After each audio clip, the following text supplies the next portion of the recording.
The Inside Edge Network is brought to you by Fanatics. Fanatics isn't just our name, it's who we are. Loyal, passionate fans, dedicated to our favorite teams and athletes, to the sports we love. That's why we're honored to be able to offer fans the world's largest collection of official sports apparel and sports jerseys from all the leagues, teams, and players you love. We're talking NFL, Major League Baseball, NBA, National Hockey League, the NCAA. I'm a wrestling guy as well. We got WWE apparel available too. It allows us to serve fans of football, baseball, hockey, basketball, lacrosse, soccer, golf, and everything else that gets your heart pumping. Go to fanatics.com by using the QR code on your screen right now to celebrate your teams. It's right there in the corner of your screen. Get your official gear. Level up with us at fanatics.com.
Yeah, welcome to the main event here on the Inside Edge Podcasting Network. Let's do our normal formalities here. We got Anthony Alford, we got Eli Moon, I am Rob Rozycki. We're going to talk NFL draft. We're going to talk about a lot of other things happening around in this wide world of sports. But gentlemen, I have to start this all out basically where the entire day was kind of focused for Cleveland. What the fuck happened to the Cavs? Well, we broke our rule of not swearing on this show, so we're off to a good start. Now, all kidding aside, about not swearing on the show? No, that's not my rule. Nope. No rules. No rules. Dude. No rules here. No rules. Years. No rules, and also no offense. No offense here for the Cavaliers today, fellas. When it mattered most, it was pretty ugly. It looked like your local YMCA game on offense. Pretty poor shooting. Both teams finishing below 40% from the field. So ultimately just not good. And I guess my overall thoughts, fellas, is really two things. Donovan Mitchell has looked very lost, both sides of the court, offense, defense, when we've needed him most. And the other concerning thing, and we talked about it on Unfiltered with Kyle Cornell this past Friday, about James Harden. I said I won't freak out. It was one game where James Harden disappeared. I'm not going to freak out, not going to have a worry. But if he does it again, then we're going to have a concern. And yes, he shot all right from the floor, 6 of 14. He had 19 points, but fellas, just not good enough. Not enough shots. The turnovers were there, but I'm okay. Here's the thing. I'm okay with the turnovers, AA. If he shoots 6 to 7 more shots, the way he was shooting, it maybe gives you an extra 8 to 10 points, and you probably win the basketball game. Instead, we're talking about a 93-89 loss because of the two stars in the backcourt. And we can get to the big men. We can definitely talk about Evan Mobley and Jared Allen. But at this point, it's like, it's almost expected out of these guys. This is what they do in the playoffs. They underproduce. It's so disappointing. I think the bigger story is if one of those guys, Harden or Mitchell, got going, we at least beat the Raptors. But I'm not feeling as great as I did a week ago. The core four is trash right now. I don't know what else to tell you. I mean, I'll go the box score route for a hot second. Donovan Mitchell, he had 20 points. He was 6 of 24. 4 of 12 from downtown. James Harden, 19 points, 6 of 14. He had more turnovers than field goal makes or field goal attempts. Evan Mobley, 8 points. He had horrible turnovers, lazy passes. And Jared Allen only made 1 basket. This team, and I dropped whatever. This team is trash right now. Yeah. And we have talked about, and Rob and I talked about during our pre-show, you typically when you go on the road, it's the role players that struggle on the road. And you depend on your superstars to carry you through. That's when you need more of Donovan Mitchell. You need more of James Harden. You need more of everyone. And the core 4 were soft, physically and mentally. And as far as making smart plays, lazy passes. They look like they never played basketball on the road before. And Donovan Mitchell, a critical 8-second violation when the game is on the line. So you got guys, Rob, that were just not to me, I hate to say this, I'll say it right now. They're not going to win this series. They're not winning this series because I don't trust A, that they could win in Toronto, and then B, when the pressure's on the line, they have never proven that they can handle business, and now they're getting dominated in the paint too.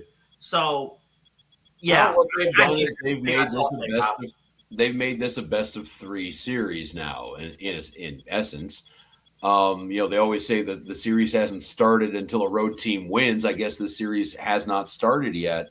They were sitting here just a few days ago in a very nice spot, being up 2-0, being one of the few teams that were actually at home who were up 2-0 to start these playoffs out. And now Toronto's gotten back into it. They are now completely and utterly, the momentum is on their side at this rate. They're going to go to Rocket Arena. I believe Game 5 is tentatively scheduled for Wednesday time. TBA streamer. I don't know if Tubi's going to have it at this rate. More on that later. I'm sure we'll get into the streaming problems that the fans have been dealing with. But yeah, I mean, when they actually get those streamers on and up and running, the last 2 games have been absolute garbage. And yeah, Donovan Mitchell might now he has been playing, like the last 2 games anyway, the highest paid role player in the league.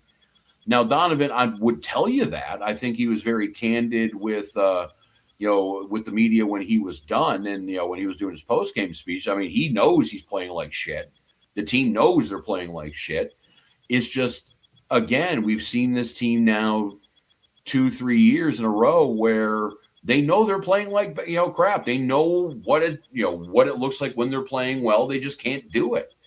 And, Jared Allen's healthy. Darius Garland and his frail bag of bones, he's in Los Angeles.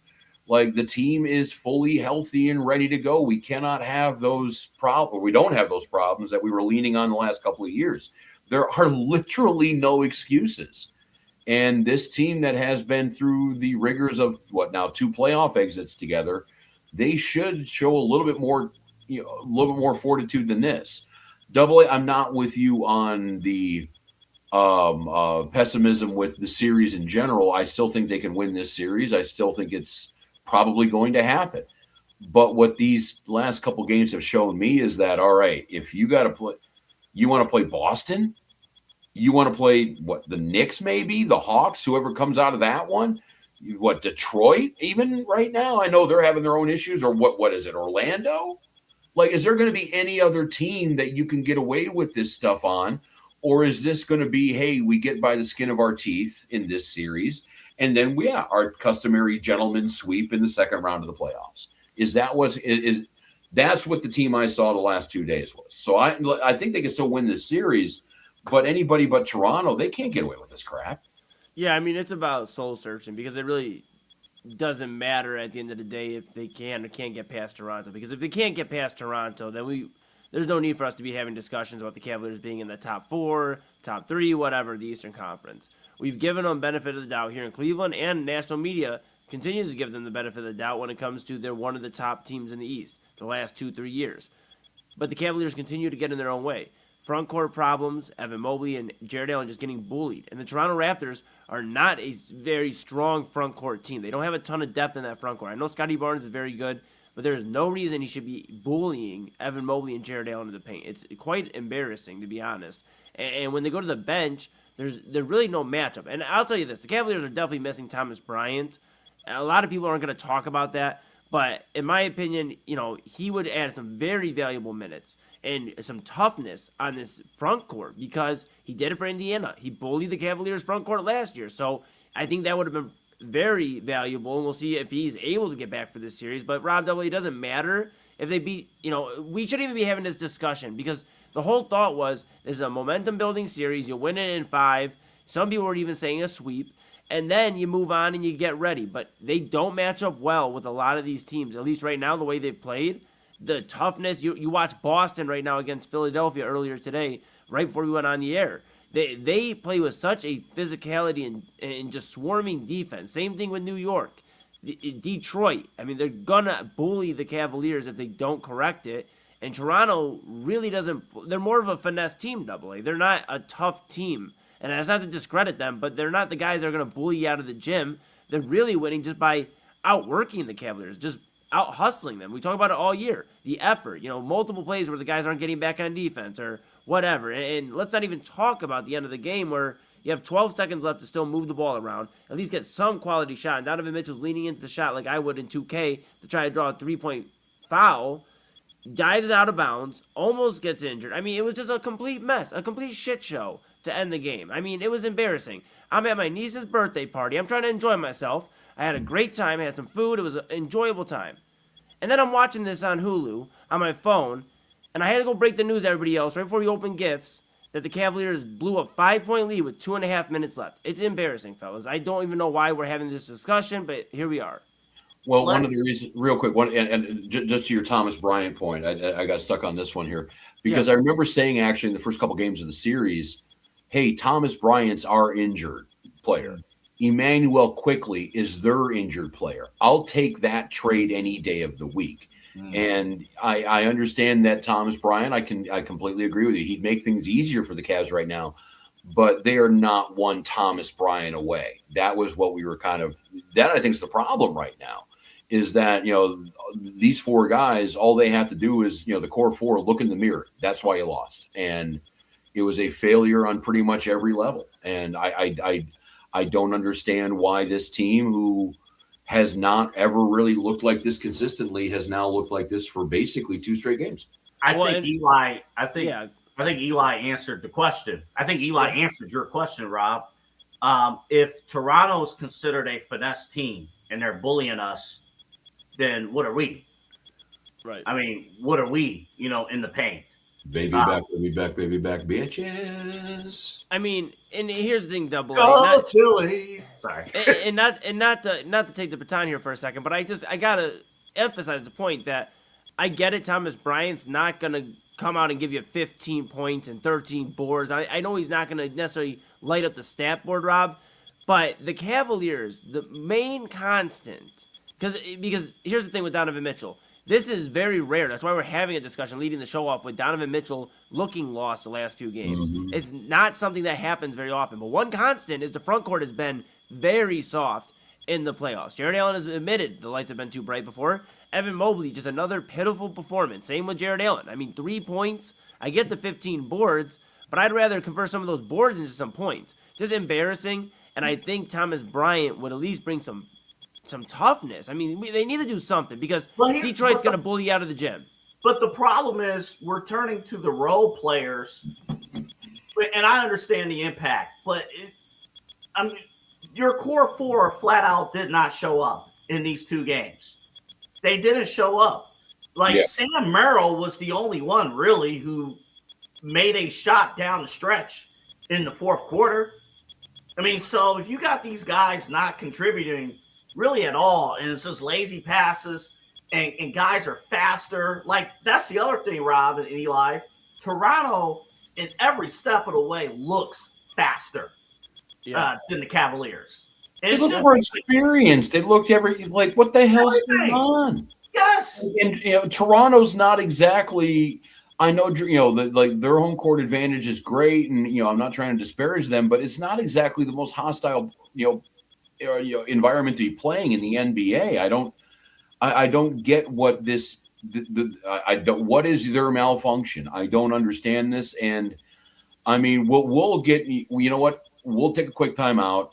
We'll hear from Donovan coming back, and then the other thing I do kind of want to get into coming in that break is if double A scenario is correct, if doomsday does happen, if the Cavaliers either lose in 6 or 7 and we convene here in a week, and the Cavaliers are no longer in the playoffs, what has to happen to this team? What has to happen with the roster, the coaching staff, I everything, because I would think that you have to reevaluate everything down to the uniform choice. But yeah, we'll get into that. We'll hear from Donovan. But still, the Cavaliers just in an absolute quagmire right now. We're going to keep going with that at the top of the show. They go down 93-89, game 4 in Toronto, series tied 2-2. The situation that I don't think any Cavs fan really wanted to be in now. But yeah, game 4 is going to be Wednesday. We'll talk a little bit about that too. But yeah, this is the main event here on the Inside Edge Podcasting Network. We got Anthony Alford. We have Eli Moon. I'm Rob Rozycki. We're going to go grab a couple of aspirin. We'll be right back with you shortly with just a word from our sponsors. We'll be back.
Welcome back to the main event here on the Inside Edge Podcasting Network. We got AA Anthony Alford. We got DJ Eli Moon. I swear to God, it looks like he's just sitting there with that going on right now. We are trying to get through with a little humor what is going on in Toronto or what happened in Toronto.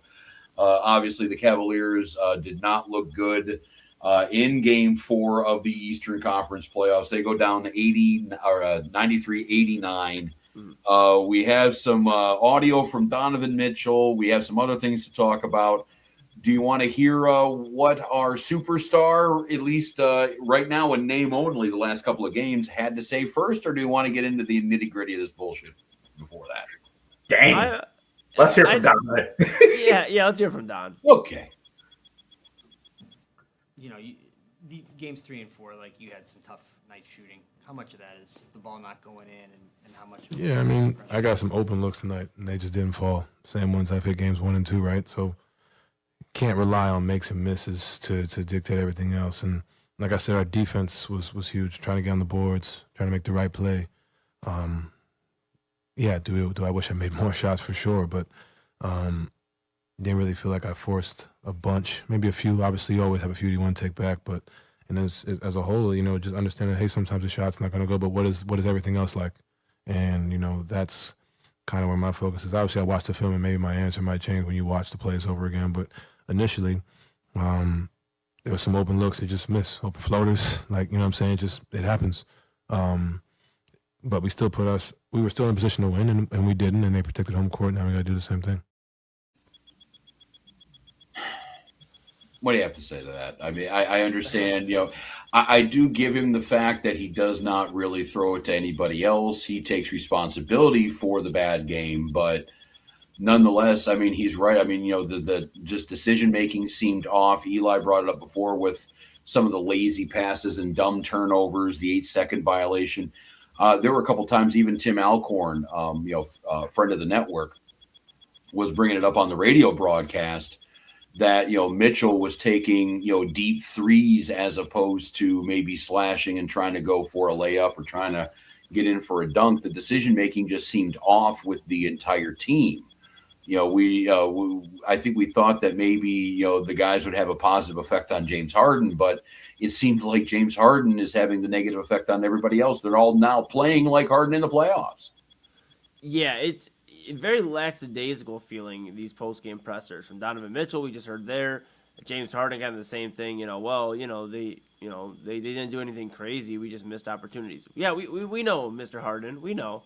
And then Kenny Atkinson, the head coach of the Cavaliers, talking as well about, well, this is how a 4 or 5 series is supposed to go. You're 2-2, and, it's not a series to the away team wins. I just don't know what we're doing here. We've lost a plot. We truly have lost a plot. We have gone from wondering if we can beat Boston and New York and throw Detroit in there because give them respect. They're the 1 seed for a reason.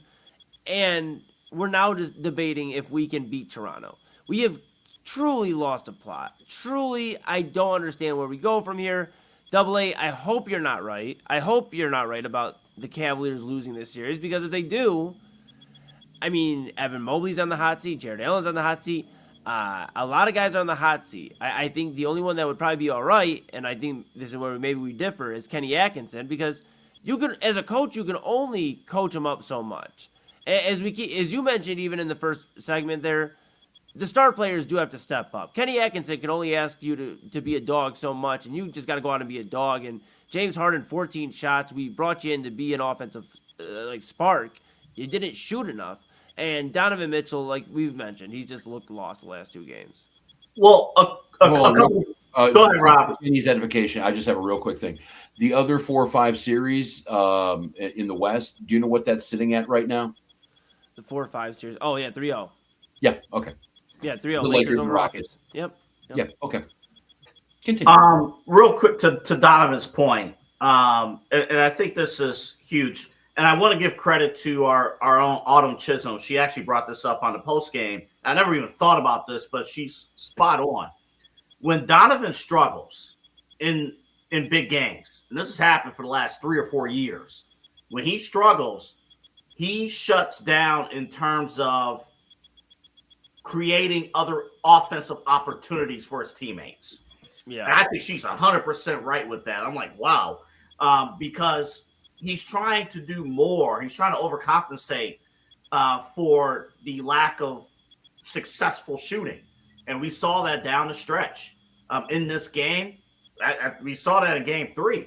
So I think with Donovan Mitchell, when he is not successful from the field in big games, that's why you see the 8-second violation near the end of the game. That's why you see that final stretch where I don't know what offense we were running down the final stretch where he went out of bounds and and all that stuff in the stands.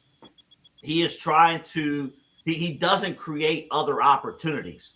So from Donovan Mitchell in particular, that's an issue. And then real quick with James Harden, James Harden being here has been successful because he's been able to feed the ball to Evan Mobley and Jared Allen. When Jared Allen only has 1 basket and Evan Mobley only has 8 points, we have not asked James Harden to be old school James Harden. But now that our bigs are struggling, we have to have old school James Harden, and old school James Harden, Rob, struggles in the playoffs. Yeah, I mean, I think I said last week at some point, the one number that I was very concerned about with Harden more than anything wasn't field goal percentage, wasn't attempts, wasn't anything really that had to do with points himself or even assists. It was the turnover number, and yeah, we're seeing.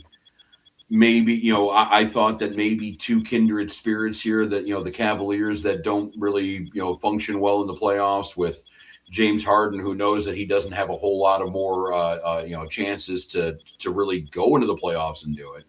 I thought they might have been 2 kindred spirits that, could have benefited from each other.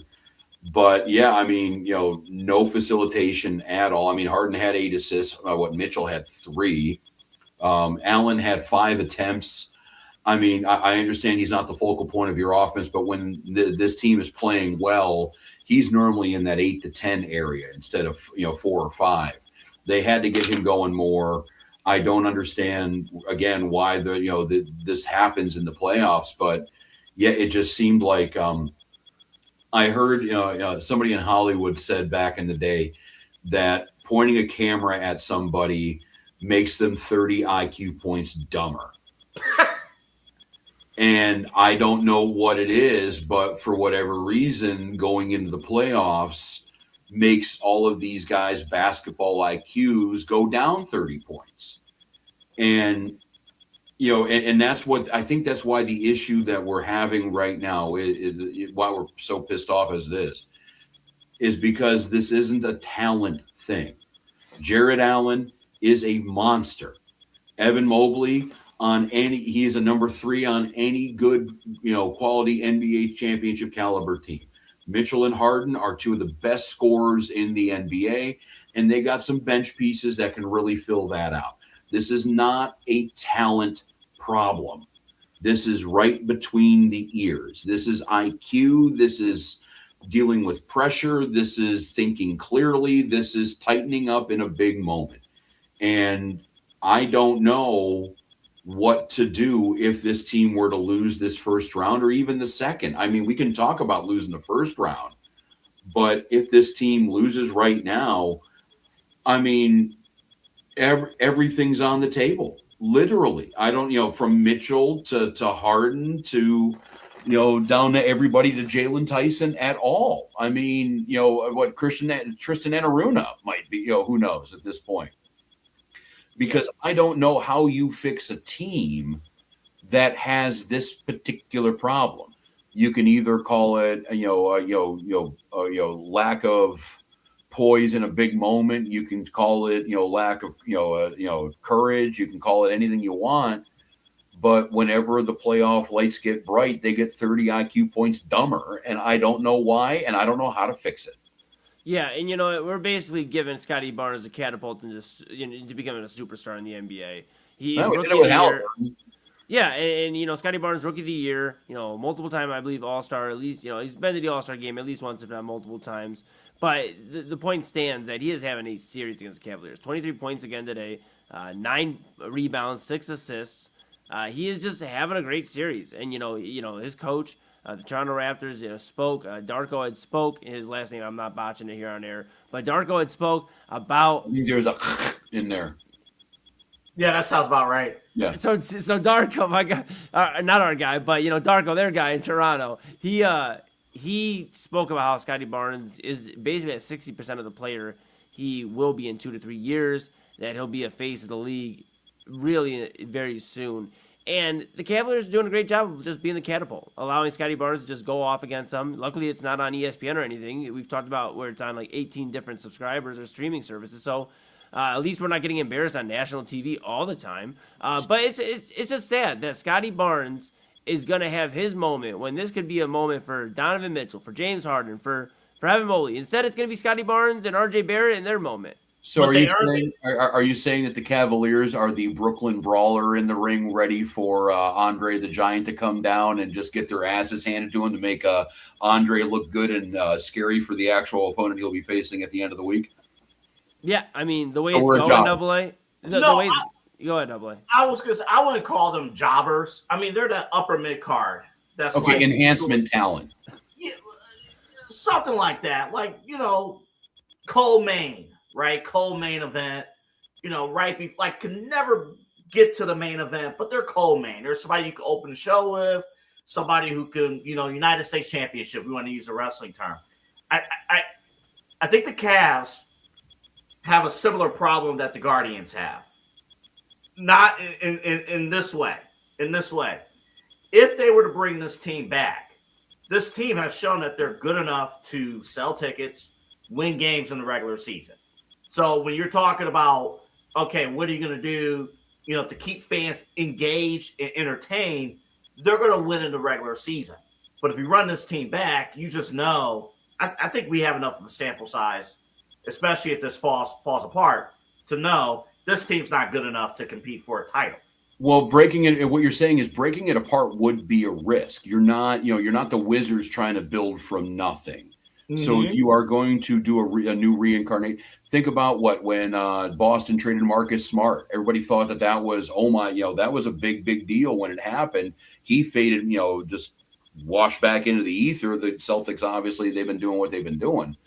But yeah, that would be a risk to do it. But at this rate, as a Cavs fan, for 2 solid years, I have been hearing the national dialogue about our team.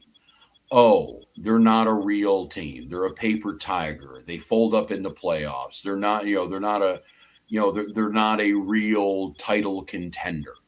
And the angriest thing about hearing all of that the last 24 months is that they have been dead on correct. And there's nothing I can say to refute that. There's no stat. There's no moment. There's no player specifically. There's no but. In fact, the but that we had the last 2 years, everybody dragging legs and body parts into the playoffs, we don't have now. This is completely healthy. Yes, Thomas Bryant is hurt. But again, if Thomas Bryant is the make or break deal with beating the friggin' Raptors in the first round, then what are you doing in the second and third round if you make it to the third round? So yes, the Cavaliers would need to do something. I don't know if it's wholesale changes. I don't know if it's a subtle kind of augmentation to the roster, or if it's somewhere in between, but there's got to be something that goes down, and they just can't switch the coach out again. You already tried that. It didn't work. Let me make one thing real quick. Fred Katz, there was a report about Donovan Mitchell, and that would leak right before the playoffs, that if the Cavaliers will discuss the possibility of trading Donovan Mitchell this summer if he does not sign a contract extension. Fred Katz of The Athletic. So I think part of that's hanging over this team's head. Somebody leaked that. And that's a sign that, to me, I think the Cavs would blow this thing up because nothing else has worked, including anything that Kobe Altman has done. You went for the home run trade with James Harden. That tells me either they'll go for Giannis, but if Giannis stays in Milwaukee and LeBron's going to retire, I could easily see the Cavaliers saying, that's enough, we're going to blow this thing up. Or do you try to do like a mid-air refuel? Understand that Mitchell's contract is expiring. Harden has a player option for next year, but after that they owe him nothing. You do have the two younger guys under, Allen and Mobley under contract a little bit longer, and maybe you try to get those guys out, clear out some books, and see if you can get a new two-headed monster here in town to go along with your young guys. That might be the actual deal. I don't know if that is Giannis. I don't know if you make a call down to Miami and see if you can get out of Bio. He seems to be a little redundant with Mobley, though. So I don't know if you want that kind of thing happening. I don't know. Again, LeBron's always out there. There's always something that pops up in the NBA. So there's always Ja Morant. I don't know if you want any part of that one. I don't what's going on, but Kobe Altman. We've seen him not afraid to make a move. I think he's going to have to shed that fear if this team does have another early exit, and I count an early exit as the first or second round. First round, yeah, that's in case of emergency, break glass. Kobe Altman may be headed to the principal's office if that thing blows up in the first round too. I mean, again, we're talking about anything being on the table. So I hope we don't have to have that discussion next week. I hope we can talk about how bad the Pistons are or how bad the Magic are. But I have a bad feeling we're going to be a little tense here. And I don't even know the TV schedule. I don't know if this thing does go 7. It might be on top of our show on a Sunday night. Who knows? But we'll wait here with bated breath. Any other Cavs thoughts before we sign off on this particular? Play better. Yeah. Literally. That's what we got. Literally. I heard a bit of advice. I heard a bit of advice on actually sports radio. It was Jonathan Zaslow. He looked at a producer and said, "Just do better. Most of your problems will go away." I need more than what this box score provided. I need Allen to make more than one basket. I need Evan Mobley to be in the double digits in both points and rebounds. I need James Harden to be more aggressive. I need Donovan Mitchell to look like an actual superstar, not just a role player. That's what we need. Yeah, okay. Yeah, we all know. I think we all know what needs to happen. We just got to make those thoughts actually transfer into energy and movement and action. But this is the main event here on the Inside Edge Podcasting Network. I got a quick trivia question. What do me, Double A, Eli Moon, and Diego Pavia have in common? Neither of us were drafted in the 2026 NFL draft. We're going to get into that coming back. We'll get into what the Browns were doing. They did get their linemen a little bit lower than we thought, but we'll get into what Andrew Berry did. We'll see if the experts seem to like what the Browns did. We'll see if we agree with that. Also, some general draft thoughts. And then maybe we'll get into some Guardians at the end of the show. I don't know. I mean, it just kind of seems like they're chugging along. I feel bad that we've kind of ignored them. But, yeah, we'll get into a lot more other stuff here on the main event and on the Inside Edge Podcasting Network. Again, I'm Rob. That's Anthony. We have Eli. And we'll be right back.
Hey, I got something to show you guys. Take a look.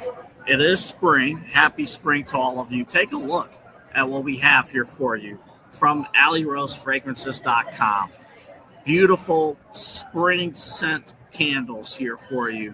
Hand poured with premium fragrance and essential oils. How about this? Our coconut soy wax candles bring fresh, uplifting spring scents to your home. Made with clean, natural ingredients, they're a mindful choice for sensitive spaces and those who love effortless seasonal fragrances. You got to check it out right now. There's the soft bloom and the lemon bar candles, all healthy ingredients, all from AlleyRoseFragrances.com. And if you're a first-time customer, use the promo code InsideEdge20. That's InsideEdge20. Get this for yourself, for your friends, family, everyone.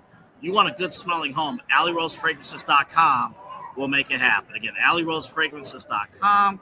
Get the new spring candles. And when you order, if you're a first-time customer, InsideEdge20 is the promo code.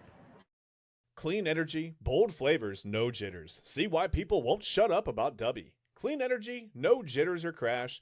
Helps you lock in and focus. Over 15 absolute fire flavors to choose from. Visit Dubby.gg and use promo code InsideEdge10.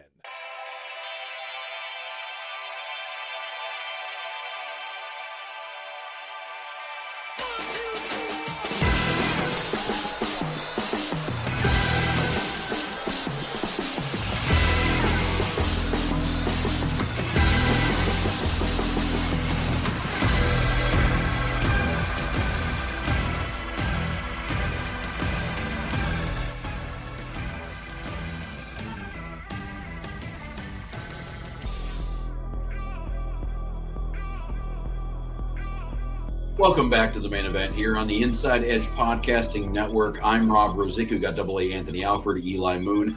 I know we're going to talk NFL draft in a couple of seconds, but I do have a question for you two gentlemen. How does DeAndre Ayton look older than Andre Drummond? He's looked old since he was at Arizona. He's a baller. Andre Drummond's 32, by the way. I'd like to clarify that for everybody. He is 32. I didn't realize he was that old. It's Drummond? crazy. Yeah, I mean, it's crazy to think, though, Drummond was a teenager when he got in the league, and they tried to write him off that he wasn't going to last very long. And, I mean, granted, he's not a superstar or anything, but he's been serviceable to a lot of teams, and he's been in the Well, he's kind of in quite a that bit. era of, like that new generation of that NBA. Like, Andre Drummond 30 years ago would be a perennial all-star. Like, if he was playing with Ewing and all those kind of classic big guys, like, he'd be a whole lot of a bigger deal. I think that's what happened. I don't think he was worse than anybody thought was going to be. I think the game just changed around him at the absolute worst time for a guy with that kind of game. But yeah, DeAndre Ayton looks older than LeBron. He's straight up like him and LeBron were in the same shot here. Houston's up 54-45, by the way. But yeah, like he looks older than the oldest player in the league. And I was just going to bring up LeBron. I thought LeBron looked a little older when he was 16, 17, 18 years old at St. Vincent St. Mary. I thought he looked old back then. The only difference is like he's still in shape. Obviously, he's not like he's gained weight, but he has gained weight. But he has that kind of like old man dad thicker trunk. Like he's a little bit more like the ribs got a little bigger. He's got a little bit. Back then he did look a little bit more wire thin, like a typical basketball player, actually. Mm-hmm.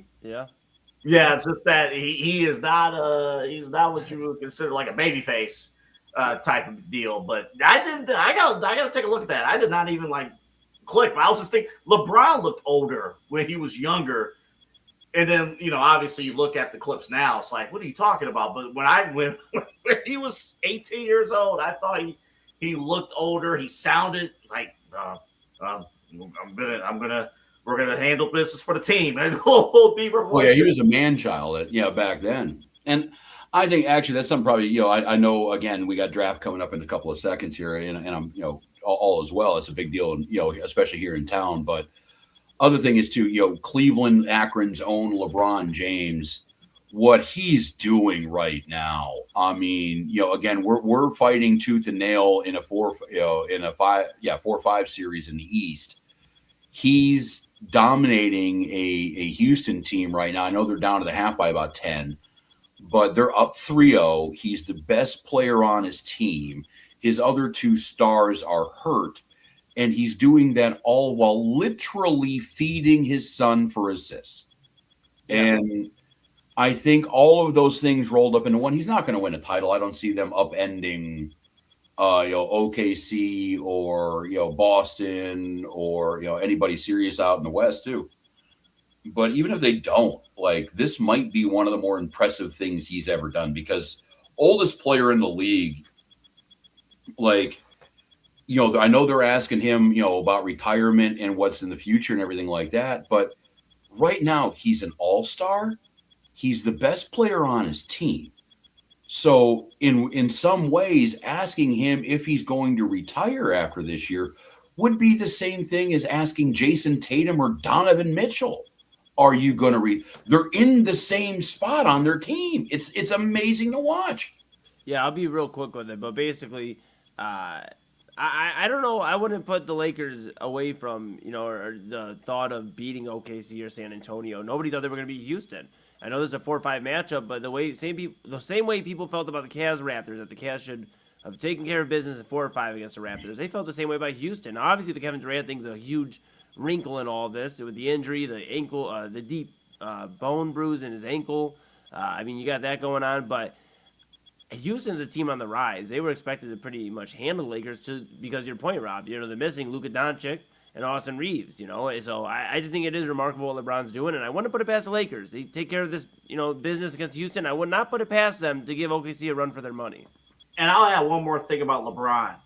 I thought what he did in Game 3 was one of the most incredible things I've ever seen in the playoffs, period. Houston was up 6 in Game 3 with 30 seconds left in the game. And granted, the Rockets choked on their side. But LeBron getting, contributing to a critical steal, scooping the ball over, stepping back, getting the pass back, stepping back, and just hitting a critical three-pointer. And just the plays that LeBron is making.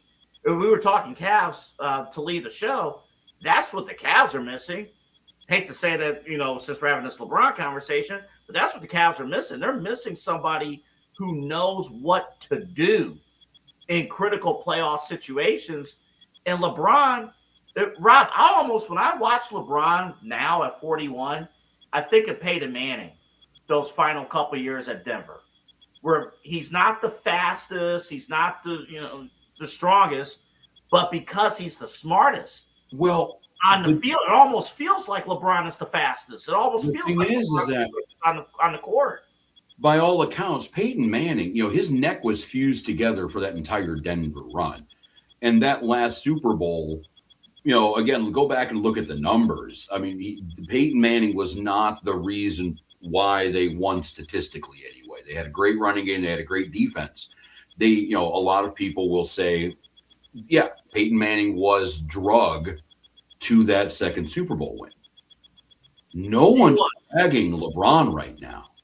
The only people that are getting dragged are the ones that LeBron are dragging into this. There are the Bronny Jameses, the role players that this Lakers team kind of has a little bit of the vibe of the Eric Snow, Danielle Marshall, Ira Newble Cavs, where it's LeBron and some dudes.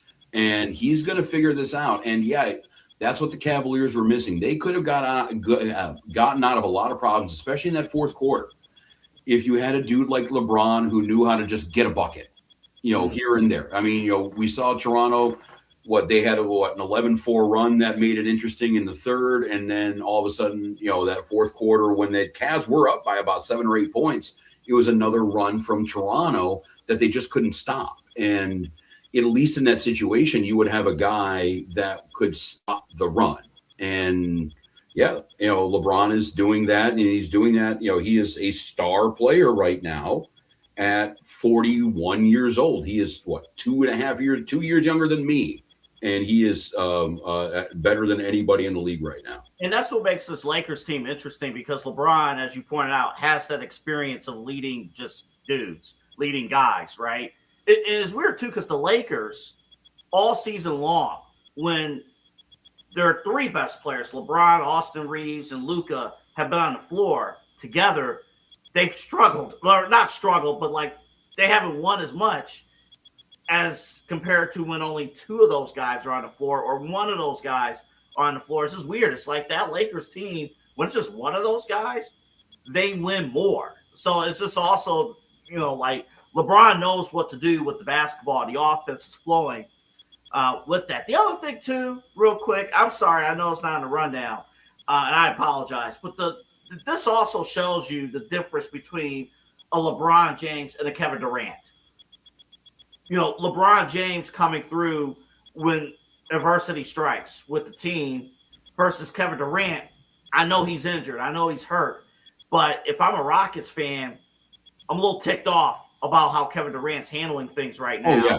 I'm like very ticked off because come on, dude. He's not playing tonight. All accounts is that when the going gets tough, Kevin Durant goes on the injury report, and that seems to be what's kind of happening.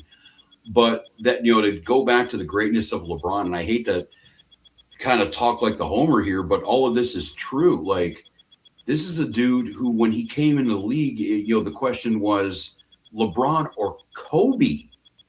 And Vince Carter was a perennial all-star back then. Tracy McGrady. It seems like if it's Kevin Durant, if it's Steph Curry, if it's Paul Pierce, if it's any one of these bona fide Hall of Fame players, their opponent for LeBron for a chapter or two, and then you throw them by the wayside. What's the next big thing?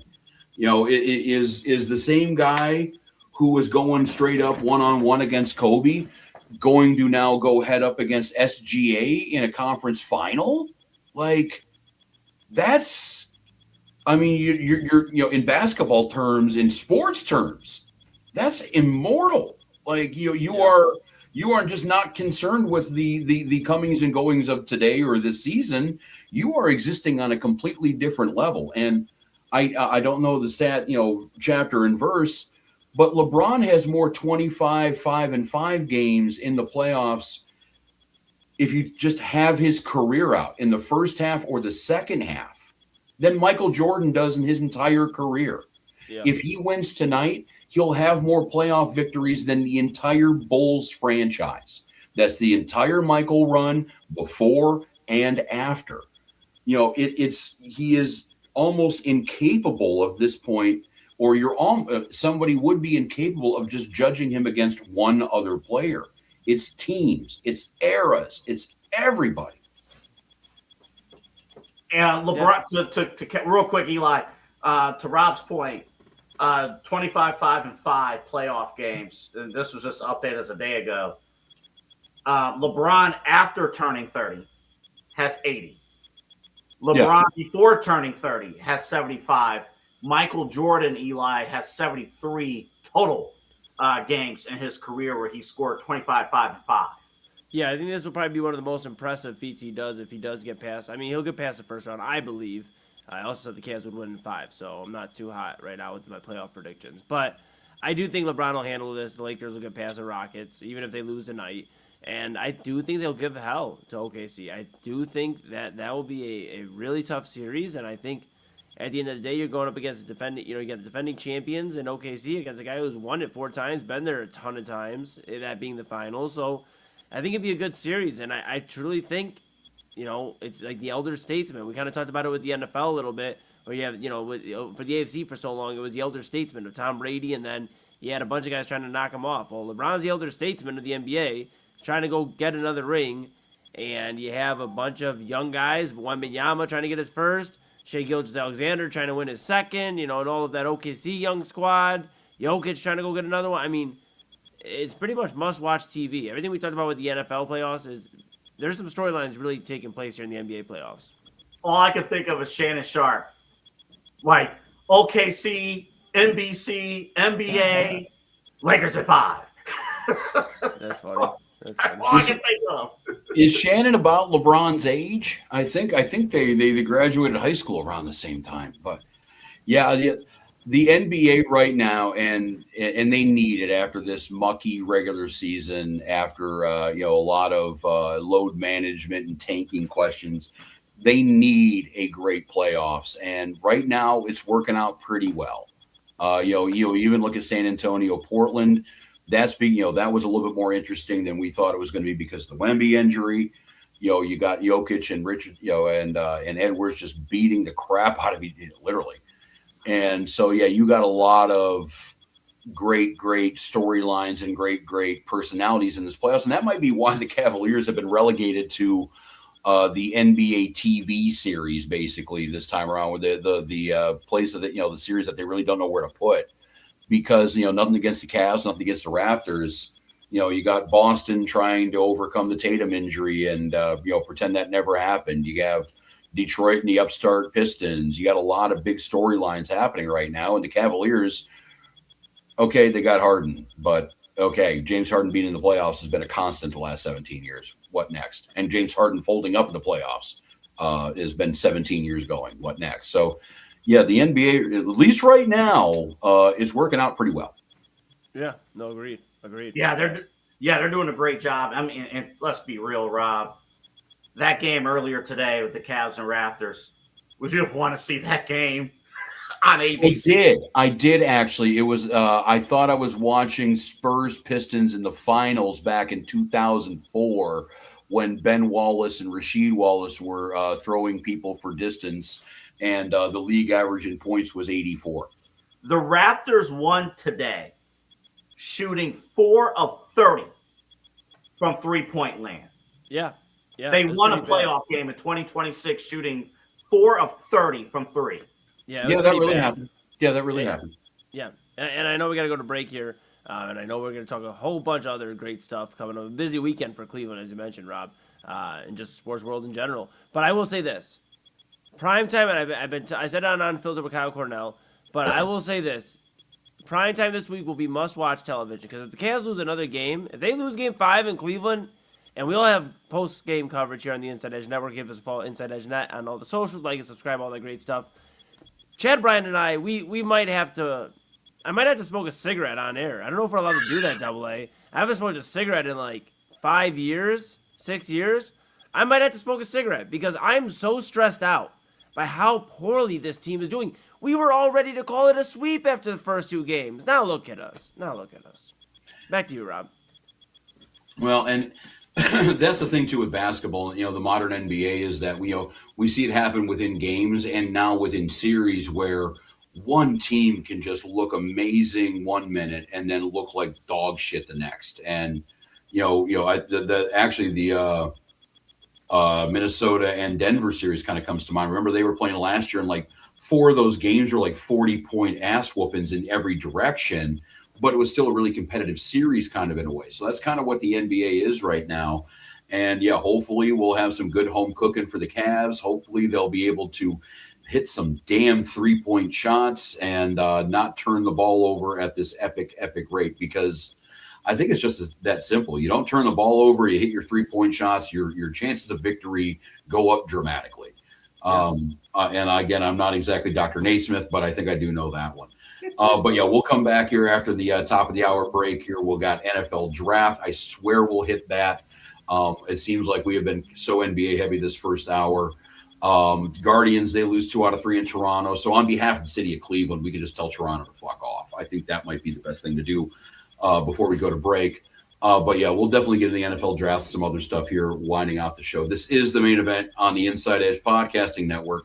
We got Double A Anthony Alford. We got Eli Moon. I'm Rob Rozycki, and we will be right back.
Mosser Moments Photography is a husband and wife wedding photography team based in Cleveland, owned and operated by Ryan and Hallie Mosser.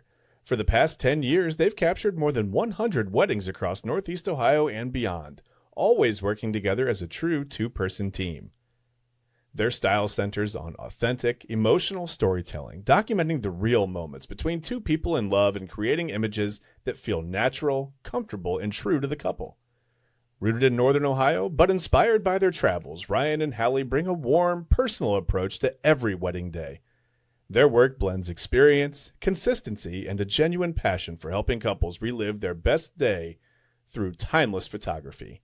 Learn more at MosserMomentsPhotography.com. Whether you're searching for a baseball autographed by your favorite World Series slugger, a signed football by an iconic Hall of Famer, or the jersey of a world-famous soccer star, you've come to the right place. Here at SportsMemorabilia.com, the web's leading source of authentic sports memorabilia, you'll find more than 500,000 authentic products from nearly every professional sports league, team, and player.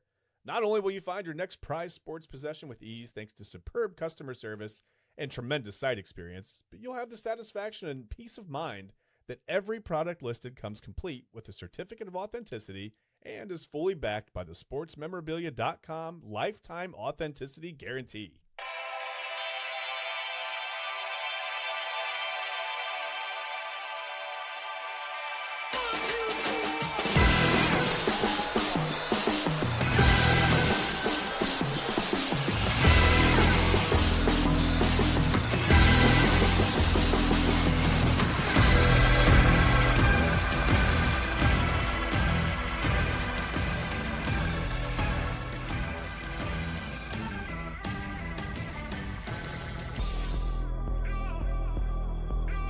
Welcome back to the main event here on the Inside Edge Podcasting Network. We got AA Anthony Alford, we have Eli Moon, and I am Rob Rozycki. And we are in hour 2 of our extravaganza with our brand new happy, quicker format. I hope it's working out well for everybody, as well as it's working out for me, to be quite honest with you. Gentlemen, we didn't lead off with this, even though it seems like we live in a football-centric world. Where the NFL kind of dictates everything we do media-wise. Just ask Diana Rossini and Mike Vrabel. Yeah. But the NFL draft, we didn't lead with it, mainly because, for me anyway, it's kind of tough to grade these things right now. You know, these guys aren't even signed yet. You know, guys are still traveling to Cleveland at this point, let alone playing snaps. But that doesn't change the fact the Browns added, I believe it was 10 new players in the 2026 NFL draft. A lot of them are very large and are expected to block for the quarterback. Spencer Fennell leading the class now at 9. Andrew Berry did trade down a couple of spots to grab the guy that the Browns were pretty much locked in on the whole way. How are we feeling about this new batch of millionaires, gentlemen?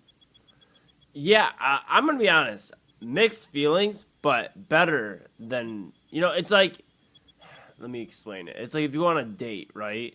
You go on a date and you're like, this is really good. Like, okay, we started off real good. We went and got dinner. Okay, she likes what I like. This is amazing. Like, we got Spencer Fano. We know we needed that spaghetti and meatballs. We know we needed the lineman.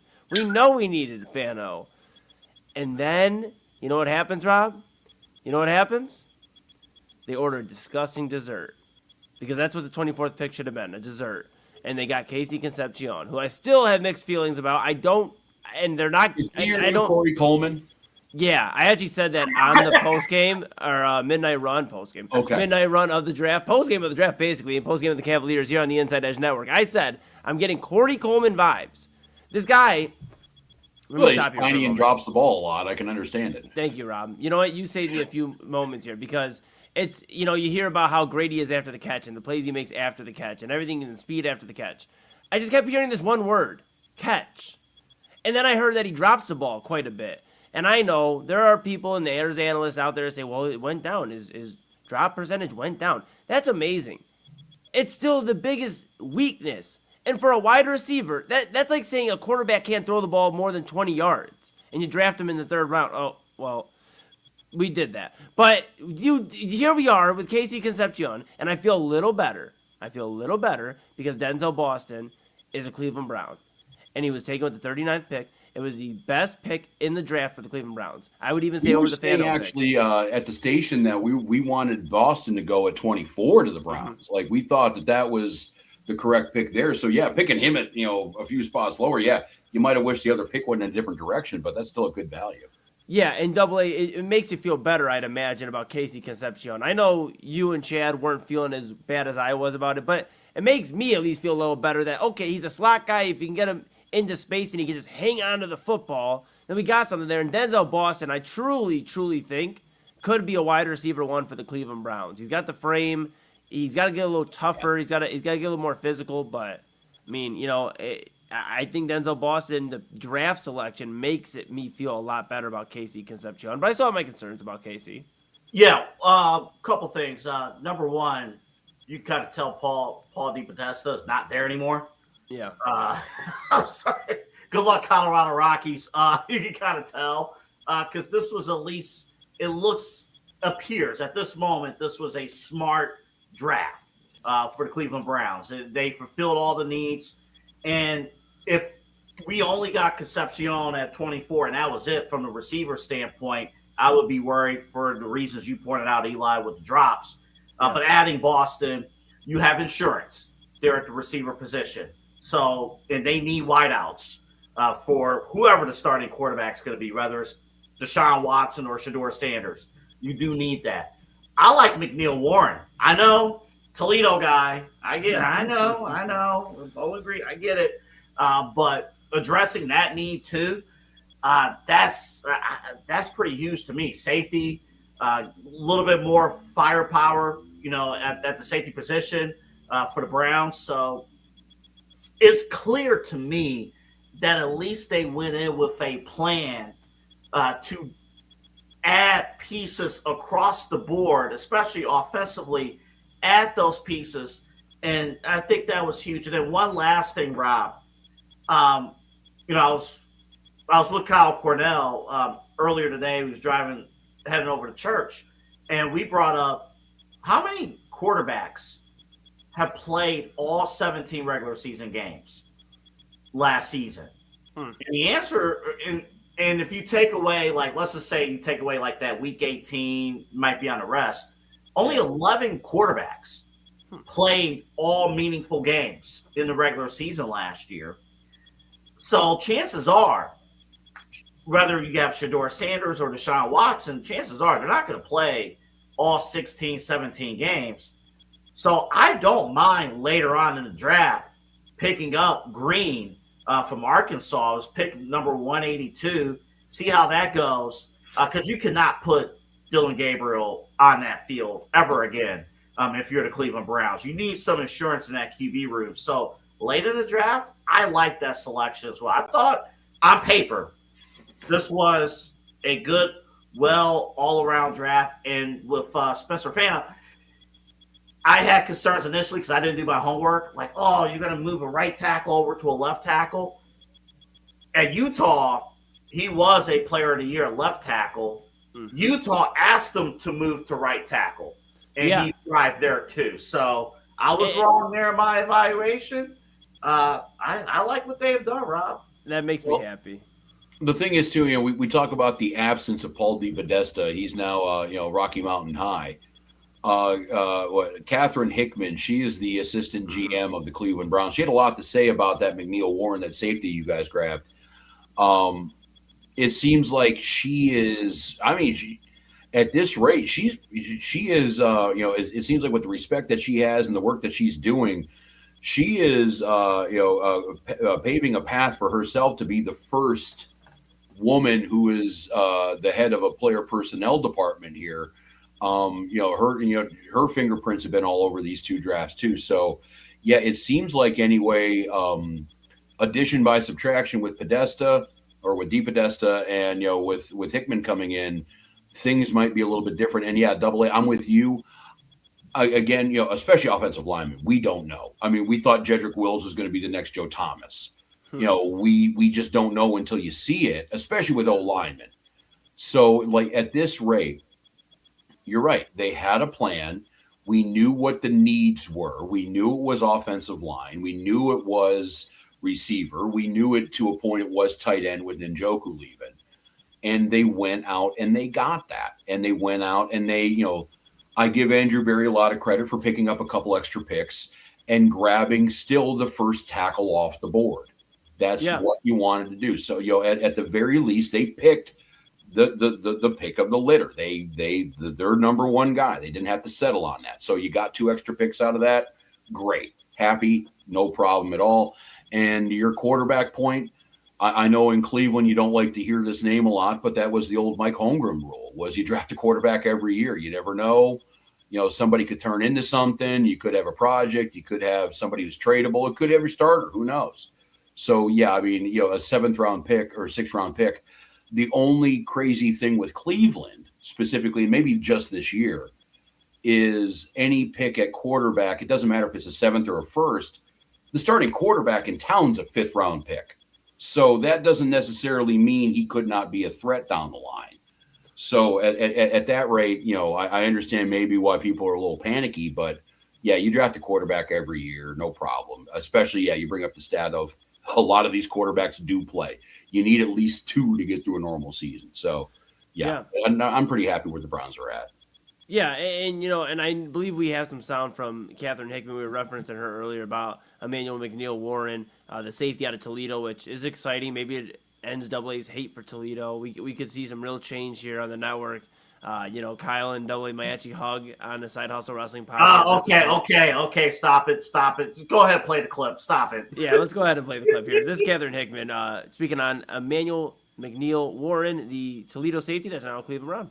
Just a really mature, impressive young man. Talked about, when we met, he talked about his journey, not having a lot of offers coming out of high school, going to JUCO, and then how he felt the connection, the chemistry, at Toledo when he went there. They offered him, he committed on the spot. And then he had offers to transfer, decided to stay, which, as you guys all know, it's almost, I think, something pretty rare nowadays. Just was really loyal to the school that gave him a chance, and he wanted to do the best he could there, and he did that. So really, we're welcoming someone that's going to really add to our culture, and someone that's extremely, extremely mature and well-rounded. Well, DeAndre Ayton for the Lakers, on a completely unrelated note, just elbowed a dude in the head and got ejected. So, Rob, we got to get you an Ayton jersey, buddy. We got to get you an Ayton jersey. You become a DeAndre Ayton. Dude, he was actually leading the Lakers in scoring when he did it. I think that's maybe why they were showing it so much. But going back to Hickman, though, I mean, and what McNeil-Warren, I mean, at this rate, you got to be happy with where the Browns went. I think they did find some value. I don't know if McNeil-Warren's going to pull a Carson Schlesinger and kind of come out of nowhere and be the defensive rookie of the year or anything, but I think they did grab a lot of quality pieces, and they understood that they couldn't. What I like too is that they had the first 2, those 2 first-round picks, and they didn't go quarterback crazy. They didn't try to force an issue. They didn't try to jump, over the Rams and pick up Ty Simpson or anything like that. So, they did kind of keep to their board. They kept to their plan. They knew what they were working with. And I mean, the only way that we're really going to see if anybody is going to be any good or not is to get these guys in pads and then get these guys playing in real games. So at this rate, though, the Browns, for what we know, I think did pretty well. Yeah. And real quick, I want to give courtesy to Leah Dorothy of Channel 19 for that clip, for pulling that on social media. Eli, go ahead. Yeah, no problem. Yeah, thanks for the clip. We appreciate it. And we love hearing great things about the Cleveland Browns. We spent so many months talking about the doom and gloom. So it feels good after a successful draft, at least on paper so far, for Andrew Berry and the Browns. Emmanuel McNeil-Warren will be exciting. Back to Fano for a moment. I just want to stress the point that there are people all across Cleveland and nationally that are still mad that Caleb Lamu wasn't the pick. And double to your point, Fano, a top lineman at left tackle. Caleb Lamu would not have started until Fano went to the league. That's the reality. They had to make room for him on the line. So if anything, it's like a plus. It's not the Jedrick Wills situation where he was a right tackle, but he was the blind side because he was defending a left-handed quarterback in Tua. it's a completely different situation. He's played both sides of the ball with a right-handed quarterback, so it's completely different. And I think the other big thing here too with the Cleveland Browns is everybody wanted when they went back down to 9, right? And they realized, okay, well, Carnell Tate went off the board at 4, 6. There's so much talent. They moved back to 9. Okay, Jordan Tyson could have been the pick. He goes 8 to the Saints. I know Kyle's probably thrilled somewhere. We'll hear about it, I'm sure. Well, Caleb Downs was also out there too. That was the that was where I thought if the Browns were going to go freaking crazy. I mean, and they drafted Warren anyway, so they were kind of hunting safety to begin with. But that's I guess my point is they still address defense, and everybody there's people I've been seeing on social media. People are mad that the Browns didn't go for the sexy pick of Caleb Downs, or maybe go get Reuben Bain to pair alongside Myles Garrett or one of these guys. The reality of the situation is this. The Browns needed to address lineman and receiver. We've all spent months on this network here on the Inside Edge Network talking about lineman and receiver. They drafted 3 linemen, 2 tackles, and I believe a guard, or excuse me, a center. A guard or a center for the Browns. I'm going to double check myself here. You got a center. Okay, center. Thank you. So center and 2 tackles, and then 2 tight ends they addressed. They doubled down on receiver as well. I mean, they did the things. You got a safety, so you still addressed it. I guess it's not Caleb Downs, it's not a Buckeye, so I guess there's going to be some people mad, but Rob, to your point too about and to your point about Schlesinger, maybe this guy McNeil Warren isn't a Schlesinger, but in fairness, I don't think anybody saw Carson Schlesinger winning Defensive Rookie of the Year, and he came out and balled out. So let's see. I mean, so far, based off of what it looks like on paper and what was last year draft wise, Andrew Berry started to build a little bit of goodwill, not a ton, but a little bit of goodwill with Cleveland. And if this looks good in September to maybe January, I won't say February. That's a big ask. But maybe we're talking a little bit differently and giving them a chance going into a third successful draft. Todd McShay, even AA, on his podcast I was reading, had mentioned that this is the best he's felt about the Cleveland Browns organization in a long time after the draft they just had on paper and last year's draft. So there's national media seemingly starting to get excited about the Browns. It's hard for us in Cleveland because we see it every day. We've been through the pain, and we're right off a tough season. Baggage is the word you're looking for. Thank you. Mm-hmm. But I guess my thing is they have had a good draft last year. They did have a good draft, I should say, and they've had a good one on paper. We'll see if it performs. And my last point, real quick, if this does work out in terms of you got these rookies up for Rookie of the Year awards at the end of the season, you see marked improvement with the Cleveland Browns. Don't be surprised if Catherine Hickman is up for GM jobs. That's what I'm saying. Yeah. She could very well be promoted to and Andrew Berry ain't going anywhere. So it's going to have to be with somebody else. But, and I guess a couple seconds or less, I know we're running short on time here. With all the free agency moves, the offensive line, all of the things that they have done in free agency in the draft, are the Browns a better team now than they were at the end of last season? Yes. They are. Okay. They are. Did good. Good shit lollipop. Good stuff. Yeah. I don't know how much better. I mean, I had them winning 4 games before the draft this upcoming year, so I mean, maybe a few more win improvement. But it's improvement that can be built upon, and I'll take that. Speaking of Paul DePodesta and the Colorado Rockies, that's one thing that they have in common with the Browns. Nowhere to go but up, baby. I think they started 9-50 last year. They're 11-24 right now. They're the only team that's happy to be 13 games under 500. Dude. And that's Paul DePodesta, ladies and gentlemen. This is the Inside Network, Inside Edge Radio Podcasting Network, whatever the hell we're on. It's 11:30 at this point. I'm Rob Rozycki. We have AA Anthony Alford, Eli Moon. At least I got those names correct. We have 1 or 2 more segments left before we part ways here. Do you want to do a little longer one, or do you want to do a couple of quick ones here before we part ways? Either way, we're going to be taking a break pretty soon. I think we can do a big one to wrap up. Okay, yeah, we can do. Yeah, we'll do it. Yeah, we can do a little bit of length here. We'll get some news and notes out of the way. Something happened in athletics, in a sport that has been around since we have been around. Something happened in one of those sports that has never, ever, ever happened. And I want to get into that in the news and notes. I'm sure these guys got some topics. Figure out what we've learned. We'll come back here. We'll wrap this puppy up. This is the main event on the Inside Edge Podcasting Network. I got that right that time. I am Rob Rozycki. We have Anthony Alford. We have Eli Moon. And the Lakers are down by 20. We'll be right back here. We'll see you soon.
The Inside Edge Network is brought to you by Fanatics. Fanatics isn't just our name, it's who we are. Loyal, passionate fans, dedicated to our favorite teams and athletes, to the sports we love. That's why we're honored to be able to offer fans the world's largest collection of official sports apparel and sports jerseys from all the leagues, teams, and players you love. We're talking NFL, Major League Baseball, NBA, National Hockey League, the NCAA. I'm a wrestling guy as well. We got WWE apparel available too. It allows us to serve fans of football, baseball, hockey, basketball, lacrosse, soccer, golf, and everything else that gets your heart pumping. Go to fanatics.com by using the QR code on your screen right now to celebrate your teams. It's right there in the corner of your screen. Get your official gear. Level up with us at fanatics.com. Whether you're searching for a baseball autographed by your favorite World Series slugger, a signed football by an iconic Hall of Famer, or the jersey of a world-famous soccer star, you've come to the right place. Here at sportsmemorabilia.com, the web's leading source of authentic sports memorabilia, you'll find more than 500,000 authentic products from nearly every professional sports league, team, and player. Not only will you find your next prized sports possession with ease thanks to superb customer service and tremendous site experience, but you'll have the satisfaction and peace of mind that every product listed comes complete with a certificate of authenticity and is fully backed by the sportsmemorabilia.com lifetime authenticity guarantee. Hey, I got something to show you guys. Take a look. It is spring. Happy spring to all of you. Take a look at what we have here for you from allyrosefragrances.com. Beautiful spring scent candles here for you. Hand poured with premium fragrance and essential oils. How about this? Our coconut soy wax candles bring fresh, uplifting spring scents to your home. Made with clean, natural ingredients, they're a mindful choice for sensitive spaces and those who love effortless seasonal fragrances. You got to check it out right now. There's the soft bloom and the lemon bar candles, all healthy ingredients, all from allyrosefragrances.com. And if you're a first-time customer, use the promo code InsideEdge20. That's InsideEdge20. Get this for yourself, for your friends, family, everyone. You want a good smelling home, allyrosefragrances.com will make it happen. Again, allyrosefragrances.com.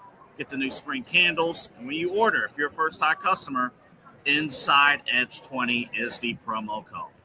Clean energy, bold flavors, no jitters. See why people won't shut up about Dubby. Clean energy, no jitters or crash. Helps you lock in and focus over 15 absolute fire flavors to choose from.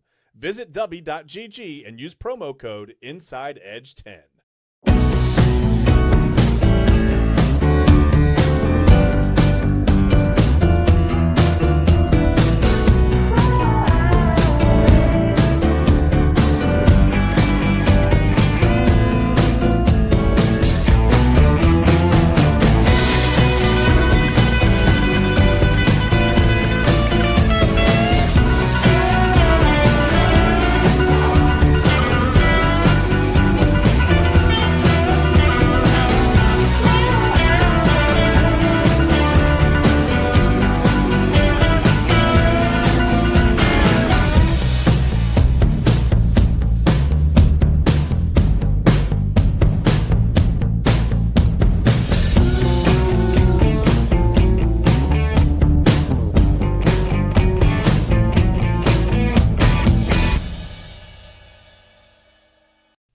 Mosser Moments Photography is a husband and wife wedding photography team based in Cleveland, owned and operated by Ryan and Hallie Mosser. For the past 10 years, they've captured more than 100 weddings across Northeast Ohio and beyond, always working together as a true two-person team. Their style centers on authentic, emotional storytelling, documenting the real moments between two people in love and creating images that feel natural, comfortable, and true to the couple. Rooted in Northern Ohio, but inspired by their travels, Ryan and Hallie bring a warm, personal approach to every wedding day.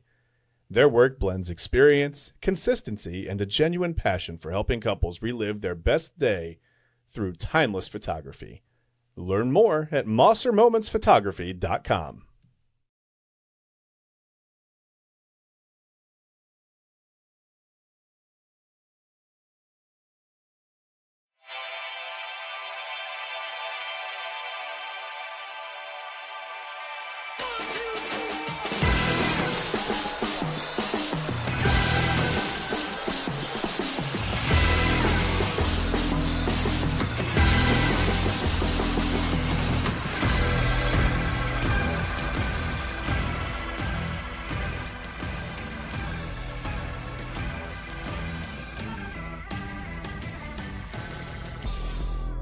Welcome back to the main event here on the Inside Edge Podcasting Network.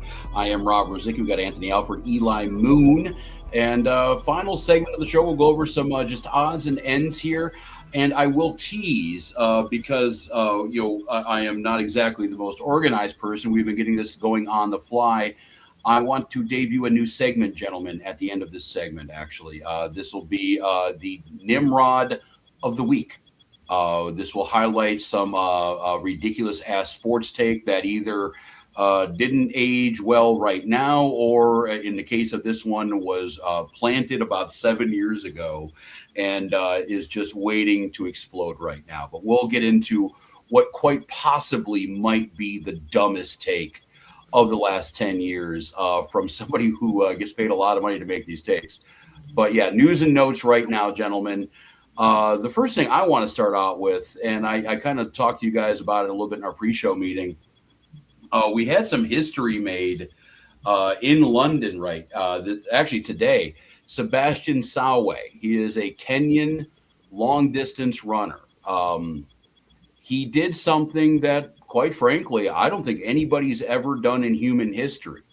You look at sports in general, I think probably the two oldest forms of competition were I can run faster than you, or I can punch you in the face harder than you can punch me.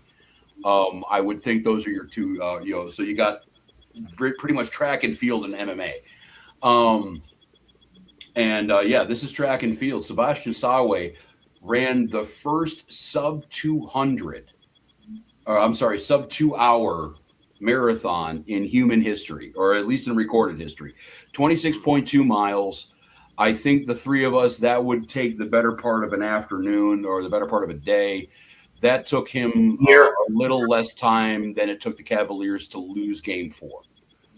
And the astonishing part of this one is, and some of these other numbers are amazing, he broke the world record by 65 seconds.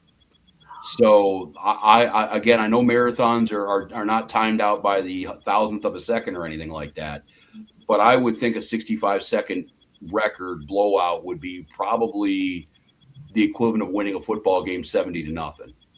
And the other thing is that he ran the first sub 2 hour deal, and the guy who finished second ran the second sub 2 hour marathon. And the guy who finished third, I think, was only about a half a second over 2 hours. So you had three guys break the world record in one shot. I'd hate to be number three. Good news is you broke the world record. Bad news is two other people did it before you did. So tough cookies. Yeah. But I think this is just worthy of highlighting right now and talking about a little bit, because this is lengths of human athleticism here. And if you look at the replay, it doesn't really look like he's working all that hard. That's the amazing part of it. But yeah, do you guys have any thoughts and comments on that one? I think the main thought that stands out to me is, while we have the program director of the Inside Edge Network, AA Anthony Alford, here with us, I think there's one thing to do: get an Inside Edge Network marathon going, and we'll see who can set to do what? To run the marathon. What marathon? That one? Like the one they just did, yeah. Eli, hell no. I think what we'll do is that in honor of this record, in honor of Sawe, we will be on for exactly 1 hour, 59 minutes, and 30 seconds. I think that could be a little bit more attainable than what you're planning there. Hold up. I'm going to write that down. We're at 1:39:30. That gives us 21 minutes. So 20 minutes. Write that down, Eli. Writing it down. And I'll tell you, fellas, I mean, just crazy, Rob. I mean, you brought it up. Just insane. I mean, obviously, I did track. I did the 1600. I mean, but nothing to brag about. I did it in 8th grade. I thought I was the shit then, cause I could do a 1600 in 7 or 8 minutes. This guy's doing a full marathon in under 2 hours. I mean, that's insane. I just think it's cool. I like highlighting the cool stories. I'm glad we're able to do so. Cause you're not really talking about marathons very often. You're talking about cycling, especially when Lance Armstrong was big into it. I mean, well, it's a sport America has never dominated in. That might be why. Yeah, we've never even had I don't think we've ever had a gold medal winner at the Olympics in the marathon. If we did, it had to have been 100 years ago. Right. Yeah, and our sport is the sprints and the 400s and that. Throwing things. Yeah. 1, 2, 3, 4, 5, 6. They have the top 7 in world records in marathon. In that one race? Yes. I wonder. Honestly, I wonder if there's going to be any sort of investigation with wind because I know sometimes you can get some records negated with with the elements. That seems. I wonder what happened. I wonder if there was something that that changed before this race compared to any other race, because I mean under 2 hours is amazing, but you got 7 dudes in those standings that broke the old world record in one shot. That would be, again, having 7 quarterbacks throwing for 5,300 yards this year. Now, the one thing, though, that people outside of running and people, they'll understand this. You can't coach speed. You can coach speed. You can coach endurance. So there's, I don't want to say like there's something in the water over there, but like they know, like when you specialize in certain events and certain marathon runs, and you do this for a living, you can definitely coach your way to that. But to that point, Rob, we brought up during the pre-show, what did our friend Nick Camino always say? Today's athletes are bigger, faster, stronger than ever before. And he was saying that in 2018, 2019. At some point, I hope it doesn't happen ever, but you guys remember Good Burger. Yeah. You remember the competitor that had the Mondo Burger. The bigger burger. Bigger than the Big Arch? Mm-hmm. All yeah, right. the super big arch. Okay. If I'm not saying it's happening here at the marathon, I'm not. I'm just going to make that clear. But if you go too far with these records across sports, you go too far. I don't want a situation where you're putting too much crap into your body and then. Well, do you know what happened, at least according to legend, to the first person to ever run the marathon? No, I do not. Somebody back in ancient Rome ran the 26 miles to talk about the Battle of Marathon and give the actual results, and then deliver the news and died. So, yeah, I mean, that's one of those things. What I was thinking about, though, honestly, we got to figure out how far is too far, how far is just far enough. I mean, we see it happen all the time in the NFL with a lot of these, injuries, especially with the guys who are carrying a lot of muscle and are these, dump trucks with pads on. Like JJ Watt was one of those guys that, like, he wouldn't have a normal injury. It would be like, oh, the quad completely detached from the bone, or, the shoulder is, the dislocated hips. And I think a lot of that stuff is because, we are just putting too much force on, the couple hundred bones we do have. And we're seeing some things happen. What I was thinking, though, and you brought up with the 7 guys who finished above world record pace, correct me if I'm wrong. And do you guys know who the first person to run a sub 4-minute mile was? No. When we think of speed, we think of Britain and white guys. Roger Bannister. He did that back, I believe, in the 50s. And what they did with him was to run, and he ran it on a track. What they did with him was they gave him a fresh runner. It's 4 laps on the track, right? They gave him a fresh runner every lap to pace him. So he was running against somebody. Oh, that's because smart. when you're running against nobody, you're not moving as fast. So maybe the fact that, that dude, we had a world record go. We had Sawe get the world record, but he was still trying to win the race also. So you had that motivation behind him too. So the pack of guys were just moving that fast. Yeah, okay, to just be at the lead of the pack, you had to shatter the world record by 65 seconds. So that might have been why too. Smart. Yeah, definitely. That's smart. I don't know if I've had new workout goals. I don't think running a marathon will ever be a part of that. But I do have loads of respect for anybody who has even attempted a half marathon, let alone a full 26 miles. I think it's an accomplishment just to run a mile, just period. So congrats. They can have that one. Yeah. No, I agree. Oh Lord, but yes, this is the. I just thought that was worthy to bring up here. No, that's huge. Yeah. That is a huge story to go sub 2 hours. Yeah. Well, and, the other thing I was thinking too was, and I don't know the records off the top of my head, but things like powerlifting and squat, that kind of stuff. When we're talking about literally the old school athleticism measurables, lifting and strength, foot speed, quickness, that, basically the ability to dodge the lions on the Serengeti when we were a couple chromosomes away from baboons.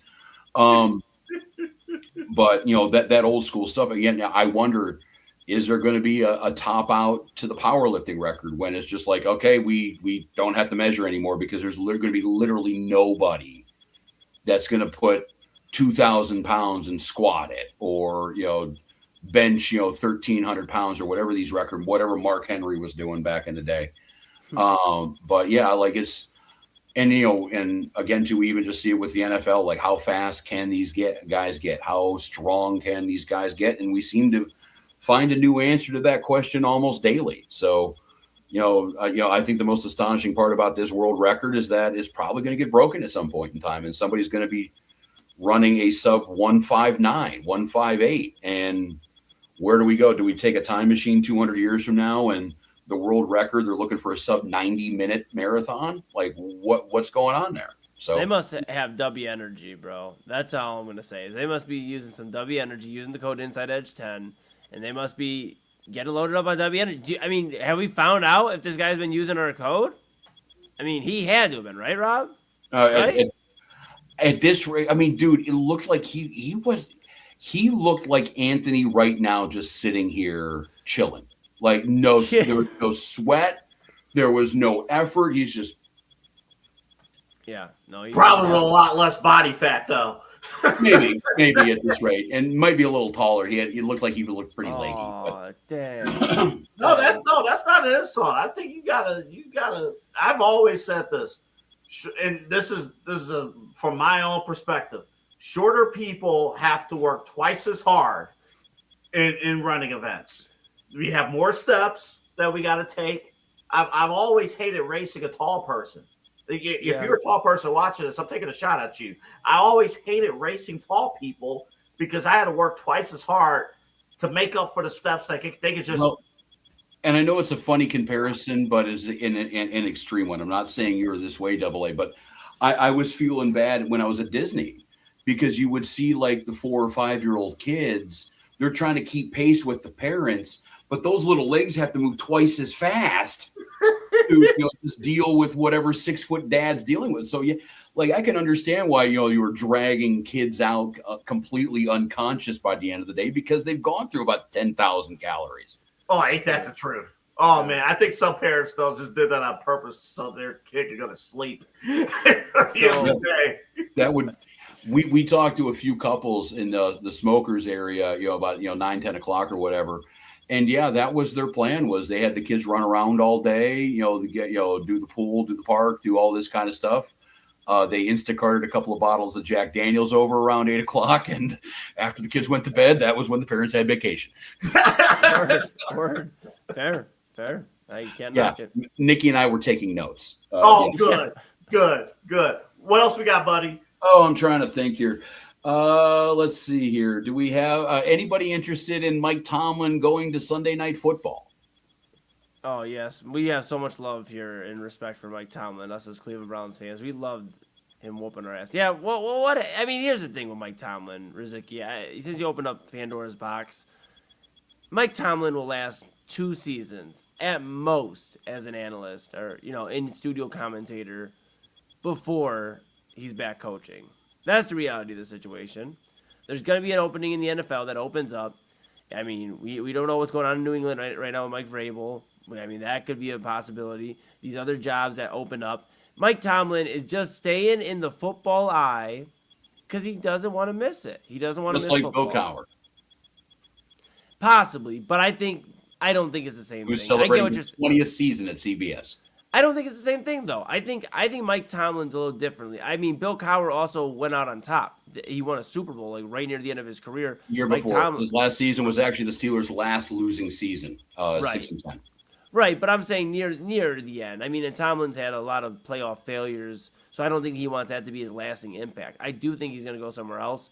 I give it a year or two. That's my thought. I think he'll be good, too, as far as, in studio commentating or, analysis, excuse me. I think he'll be very good giving some takes. I mean, he's a winning coach. He's never had a losing season. He'll be good. But he's just going to, show his mind a little bit more to these organizations that might have an opening in a year or two.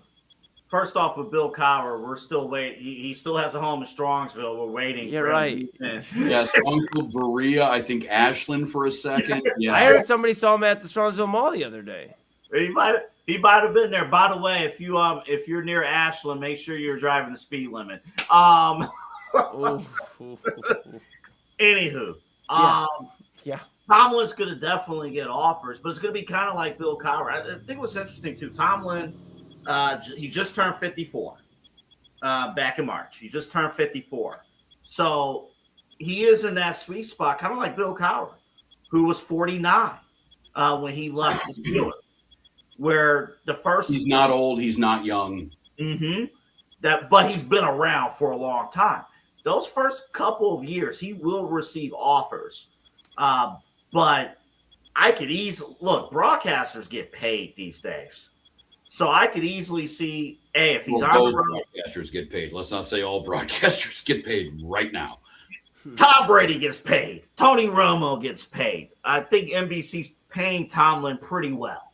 Yeah. I'll just say that. So if he's still getting his fix of traveling on the road to the game of the week, Sunday Night Football, if he's still getting that fix, coaches are still going to talk to him, on the road. He's still going to get those connects.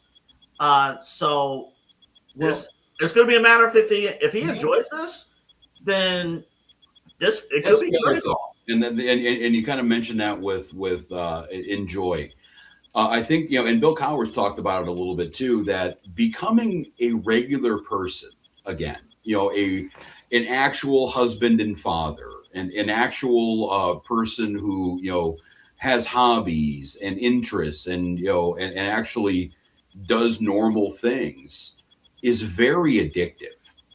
And, the fact that Tomlin's run in Pittsburgh, I know Cowher had a hell of a run in Pittsburgh too, time-wise.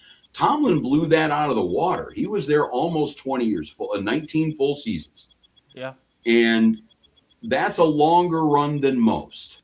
And the fact that now for the first time in 20 years, he does not have to get up at 4:30 in the morning and worry about, what's going on with the draft or free agency or watching film and all that kind of stuff. He might look around and say, you know what? I might be A-okay with that. Look at like Jimmy Johnson, too. He retired pretty much on top of the game, too, in Miami. And his was different. He looked around and realized how much he was missing and then realized he needed to change his life. Yeah. And just realized, hey, I have no problem living in the Florida Keys and just chilling out on a boat all day. I mean, that's a lot worse existence. And Tomlin has the money to do it. He does not have to work again.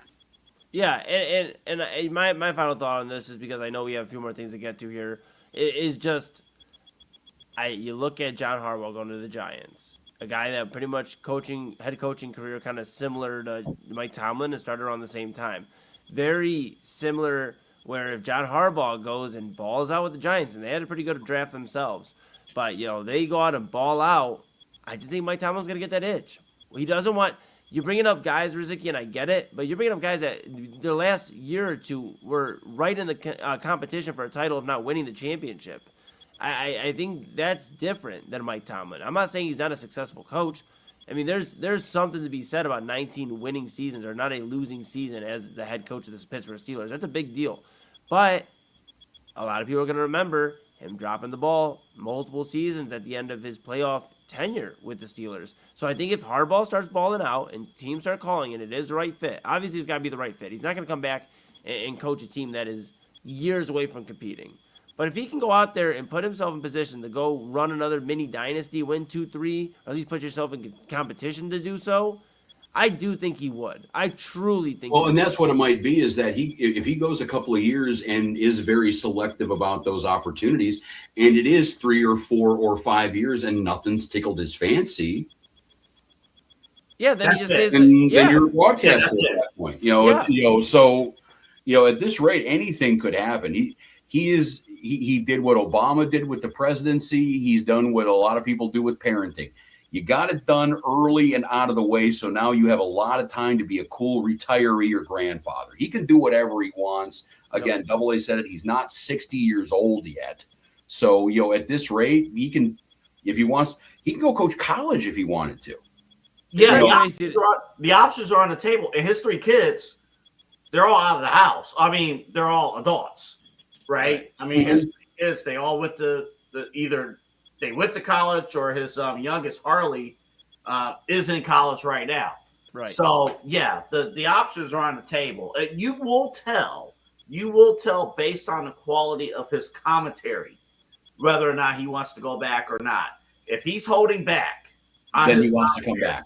Yeah. If he's going up with a blowtorch and just burning everything down, then yeah, all right, he'll be in the Hall of Fame in 4 or 5 years, whenever. Right. Yeah. All right. This is the main event here on the Inside Edge Podcasting Network. We have broken our promise. I think we're going to exceed the hour 59:30 here. But let's, right before we get out of here, figure out what we've learned, gentlemen, in our 7 days here on this planet. Yeah, I'll start. What I've learned this weekend is that I had to get hip to the movie Trolls. My niece, shout out my niece Arrow, it was her birthday on Friday, and our theme for the party was Trolls. If you guys haven't seen the movie Trolls, I've seen bits and pieces and enough to know that it's pretty cool, man. And we rocked and rolled with some Trolls, and shout out like I said, my niece Arrow. It was her 2nd birthday. What I learned this weekend is it's very cool being an uncle. If you guys would have asked me 10 years ago when we started doing the show if I was going to be an uncle or, in a position where I had to be some sort of a role model, I'd laugh and be like, okay, let's talk about some Cavs again. It's crazy to think, and I love some sports, and I love everything we get to talk about here, but just taking the time for a moment to say, like, the impact that we're able to make with what we're doing on the network, what I'm doing with the collective Lahele, and getting to see that, see how proud the family was today, get to rock out and be a role model for my niece and nephew. I don't think I'm going to, and here's something maybe with the clip doubling, and we use this in like 10 years, but I don't think I'm having any kids of my own. So Uncle E, I'm cool with it, man. And I'm blessed. Like I said, it's cool to see my niece and write it down. It's cool to see my niece and nephew, though. Really, in a way, kind of like looking up to Uncle E. They're happy when I walk in the room, and I'm blessed. Blessed for the opportunity here on the network, Inside Edge Network. Blessed with Lahele, the collective, and it's cool. So I learned that Trolls is really awesome. That I got a really cool niece and nephew, and it's pretty cool being a role model. 10 years ago, if you would have asked me, I would have been like, let me just. You would have been Charles Barkley. I am not a role model. Let me get this shit together first, okay? Let me have another 10-piece chicken McNugget meal, and we'll figure this out later. But 10 years later, I've embraced the opportunity to be able to be a leader in my community, our community, and be a role model for the next generation. So that's what I learned this weekend. Rob, you can go next. Unless you got something. No, you're good. No, I'm well, first, yeah, actually, I got a bunch of things I want to go with, but I'll go with the one that we have video for. I'll go with it's a working title right now. We'll go with Nimrod of the Week. We're going to take the time machine going back all the way to 2019.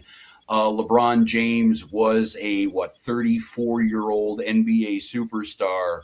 And Colin Cowherd was a sports talk host, and Colin Cowherd had some opinions. LeBron is 34 years old. He will never be as good as Michael Jordan was at 40. Michael Jordan, folks, it doesn't make sense. He retired twice. He got the hell beat out of him in a physical Eastern Conference. He was a cigar-smoking, steak-eating, wine-drinking, card-playing maniac who didn't sleep. He left a sport and played another and came back and was still a mile better than Magic. Want to talk about how bad that was, gentlemen? Yeah. LeBron James at 41 years old. Let me actually pull up my hymnal here.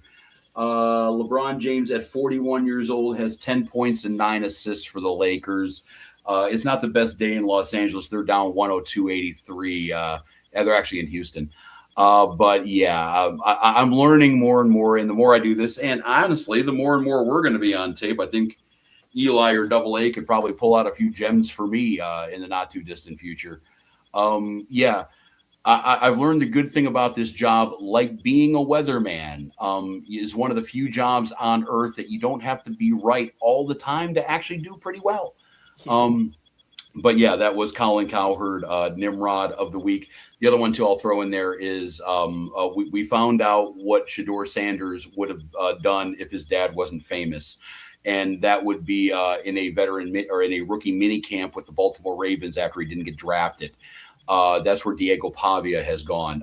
Folks, you got anybody in your lives who wants to be an athlete, wants to come up through this stuff, and wants to be paid a lot of money to play a kid's game. Stress very quickly how important it is to be a team player and a good guy, because there are a lot of athletes out there. There are a lot of strong, fast, agile people who can do your job that won't be a prick to everybody. And by all accounts, you got a quarterback walking into these pre-draft meetings who's 5'8" and is projected to go in the 5th round, telling everybody that he will not settle for a backup job, and he will be the starting quarterback on any roster he's on, regardless of who's the starter. And every organization went thanks but no thanks, and we had to wait until today, the day after the draft, for a pity workout by the Baltimore Ravens to see if Pavia has anything, becoming the first Heisman Trophy finalist in 12 years. Yep. To not get drafted. So yeah, you can even if you are a Heisman Trophy finalist, you can talk your way out of a job. And Double A, I know you got some riveting things to say. I will add on Pavia. Rob, I was reading or actually watching a video from Gruden, John Gruden's QB camp, where Diego Pavia had mentioned that he was not going to settle with an agent. He doesn't think it's cool for an agent to represent him and get 5 to 10% of his money. That's his money. Nobody's taking his money. Well, no worries, Mr. Pavia. Nobody's taking your money because you ain't got no money, bud. Double A to you. What did you learn this week? I've learned 2 things. Number one, if you're a star athlete or somewhat of a star athlete, do not cheat on your spouse. If you're a rapper, or if you're an NFL reporter, don't do it. Number one. Number 2, if you are going to cheat, make sure you do not name your child after the person you're cheating with. Well, one thing I'll say on that, and I'm assuming we're talking the Rossini stuff, and I'm not going to condone anything they did or didn't do. And she has her own issues. Yeah, you named the person, your kid, after the person you're cheating with, who you were cheating with before you were married. Like, we could have some Jerry Springer shit here. If I'm the husband in that case, I want to know who's who. But all that being said, if you are on vacation and you're at a private resort and you're with your significant other and you see a famous person like that in that situation, and your first instinct is to take pictures that you will then sell for a whole lot less money than they probably should and blow up somebody's life, if that is your first instinct, you are a bag of shit. And what was it, the bar photos? Whoever took that, because it was a private citizen who took it, they held on to that for like 6 years. Yeah, that's wild. Mm-hmm. And they might be running into some problems with state 1-party and 2-party photograph laws that they could get some legal action on their own right. And I understand, taking photos, and I'm guilty of this, taking photos and not deleting anything, right? So I get it. But like, dude, that's wrong. The other story I was referencing, Klay Thompson, Megan Thee Stallion. We're gonna have Autumn of Inside Edge Network. She's gonna be on my show, Midnight Run, on Tuesday. I think she seems to be a pretty good authority on this. We need some expert analysis on this, because Klay Thompson is getting dragged through the mud right now. I got people on Threads saying, "Who is Klay Thompson? What has he done?" I'm like, "Oh boy." No. Second best shooter in NBA history. Oh no. I'm like, yeah. Oh no, brothers. Hey, well, listen. Hey, I'm telling you guys. I'll give you a little game here since I'm in the music world. Listen, in the next probably month or two, Megan Thee Stallion will have a Klay Thompson song out, and it's probably gonna hit the charts, probably top 10. I will Do know they about have number any one. kids together? No, they just Oh, got then it's together. on. Oh yeah, then it's on. Yeah. No, but Stephon Diggs. Oh shit. And Is that Cardi B? Why is Cardi B? Yeah, thank you. How am I the one that knew that out of the three It of us? slipped by because I was thinking. I was thinking of WAP. Anywho, Oh my gosh, this is unhinged. This No. is unhinged. It's 12:08. Main event after dark. Yeah. No, Yeah. I was just thinking. I'm like, if you are in that situation, because now you got to, now you need paternity tests. Now it's public because you're dating a rapper. They're gonna say something. It's gonna be in the song. You're gonna be in an album, Oh, right? You're Like done, Taylor brother. Swift made her whole career off of roasting her exes. Like there's Kendrick wrote a diss track that was so good that he had a chance to call Drake a pedophile at the Super Bowl halftime show and then won a Grammy from said tune.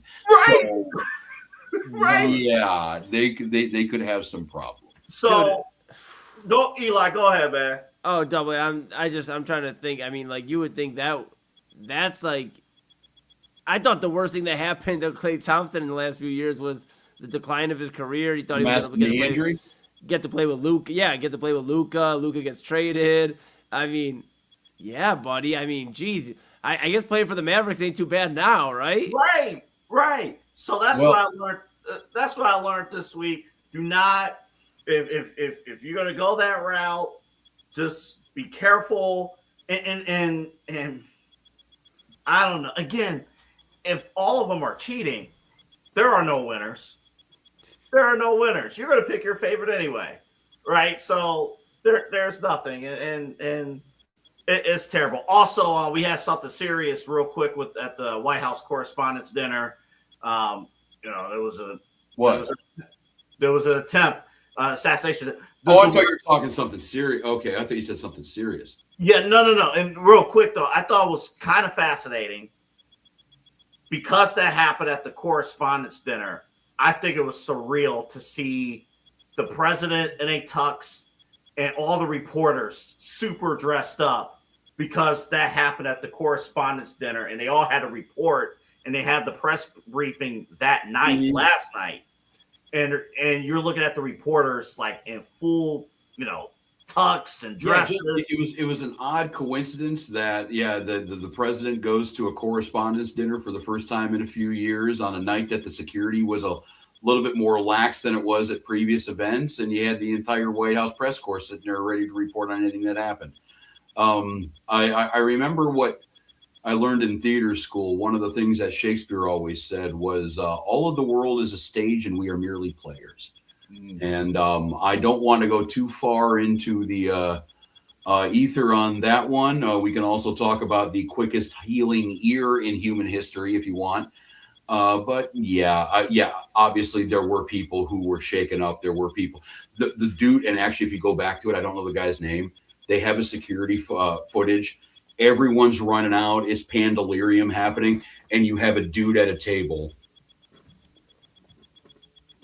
just eating a salad, not giving like Bernie Sanders getting ready for Joe Biden to speak at the inauguration, does not give two shits about anything happening. He's having dinner. 20 seconds, because Eli's giving us the cue to wrap up. There was one other person at that Correspondents' Dinner who no-sold everything, right? Like Caitlin Collins and others, like, oh, this is what's going on. This is going on. Shane McMahon, same table as Caitlin Collins, and Shane McMahon's just standing there. Yeah, I took a Hell in a Cell spot with the Undertaker. I did this. I saw an old wrestling photo. It was like a wrestling riot, older from like the 70s, and in the front row was classy Freddie Blassie. Remember the old pencil neck, big old head of blonde hair, and he's just sitting there smiling. He went to D-Day, so I'm sure some of those war vets have PTSD. Some of those have fond memories.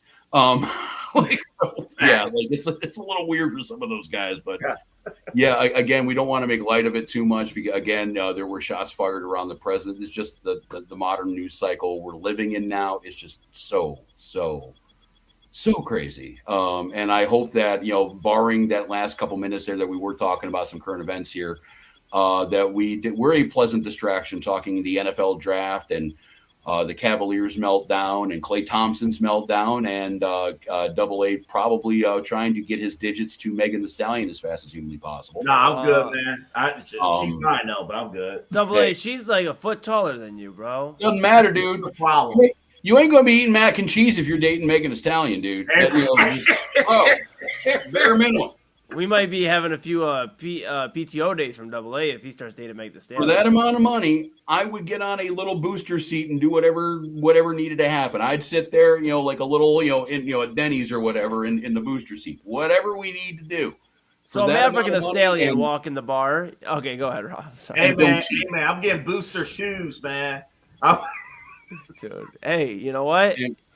They might one day have that on the Inside Edge Network website. You can go check that out. Get the shop, go to the merch, grab it. Polos, you see Chad rocking it on Prime Time. Get the merch, all the great stuff. Maybe one day we'll get some big moon shoes, and we'll put those on the network. But yeah, check it out, InsideEdgeNetwork.com. Yeah, check out the website. Check out all of our social handles, too. We're pretty much every social media entity known to man, Instagram, Twitter, InstaFace, whatever Belichick's on. We're using that stuff. So, yeah, check us out there. And then, yes, I guess the closing message here from the main event is, unless you're Albert Bell and you have a really corked bat, don't cheat. This is the main event here on the Inside Edge Podcasting Network. For Anthony Alford, for Eli Moon, I'm Rob Rozycki. Any closing thoughts, gentlemen? Man, I can't wait to do this again with y'all next week. I can't wait. This was a lot of fun. I had a great time, fellas. Hey, pleasure was all. Yes, pleasure was. Hopefully, everybody had as good of a time listening to it as we did doing it. So, yes, for the Stooges 3 here on the Inside Edge Network, Anthony, Eli, and myself, Rob Rozycki. We will see you next week.